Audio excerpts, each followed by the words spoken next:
నిర్భయ దోషులకు రాష్ట్రపతి క్షమాభిక్ష పెట్టే అవకాశం లేదన్నారు ప్రముఖ న్యాయవాది పివి రావు. అయితే దోషులకు సుప్రీంలో మరోసారి రివ్యూ పిటిషన్ వేసుకునే అవకాశం ఉంటుందన్నారు.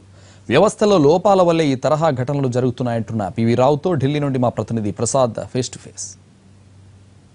ఇప్పుడు సర్వోన్నత న్యాయస్థానం ఉరిశిక్ష విధించింది. కింది కోర్టు ఏదైతే శిక్ష విధించిందో అదే ఖాయం చేసింది. దీనిపై ప్రధానంగా మీకుండే ఒక సీనియర్ అడ్వకేట్గా మీరు ఇచ్చే వ్యాఖ్య ఏంటి?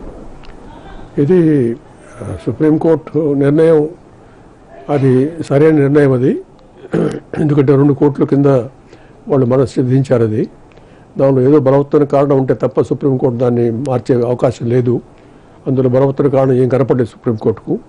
అందుకని సుప్రీంకోర్టు తీర్పు అది సమంజసం. అది కానీ ఇప్పుడు సుప్రీం తీర్పు తర్వాత ఇక అవకాశం అంతా కూడా ఒక రివ్యూ పిటిషన్ వేసుకోవచ్చు రూల్స్ ప్రకారం 30 రోజుల లోపల. ఆ రివ్యూ పిటిషన్లో కూడా ఏదో పెద్ద తప్పు ఒకటి కనిపెట్టాలి. సుప్రీంకోర్టు జడ్జిమెంట్లో ఏదో తప్పు ఉందని చూపించాలి. అది చాలా కష్టం. అది రూల్స్ ప్రకారం ఒక అవకాశం ఉన్నా కూడా దానివల్ల జరగబోయేది ఏం లేదు నా దృష్టిలో. అది ఈ నిర్ణయాన్ని మార్చే అవకాశం ఏమీ లేదు.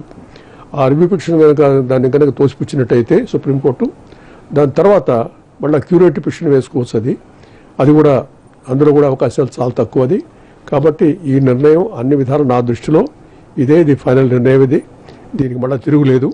వాళ్ళు కాకపోతే ఈ పిటిషన్లు వేసుకున్నందువల్ల కొన్నాళ్ళు ఆ ఉరిశిక్ష అది అమలుపరిచేదానికి కొంచెం ఆటంకంగా కొంత ప్రొలాంగ్ చేయొచ్చు వాళ్ళు. దానివల్ల జాప్యం చేయడం కానీ అల్టిమేట్గా వాళ్ళకి ఉరిశిక్ష తప్పదు అని నా ఉద్దేశం.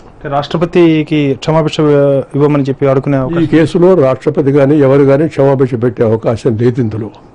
ఎందుకంటే ఎంతో అమానుషంగా జరిగినటువంటి నేరం ఇది. అది ఆ రేప్ చేయడమే కాకుండా వాళ్ళు చేసినటువంటి ఆ క్రూర కృత్యాలు అవి భరించరానివి. అది ఎవరు కూడా దాన్ని మన్నింపలేనివి. అందులో ఏమాత్రం కూడా కరుణ చూపించడానికి అవకాశం లేనివి.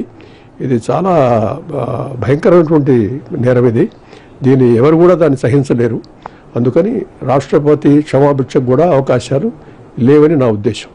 ఒక శిక్ష పడిన తర్వాత ఎవరికైనా కానీ ఇలా వేడుకోలు చేసుకోవడానికి అవకాశం ఉంది కదా రాష్ట్రపతిని? అవకాశం అయితే ఉంది, అవకాశం ఉంది.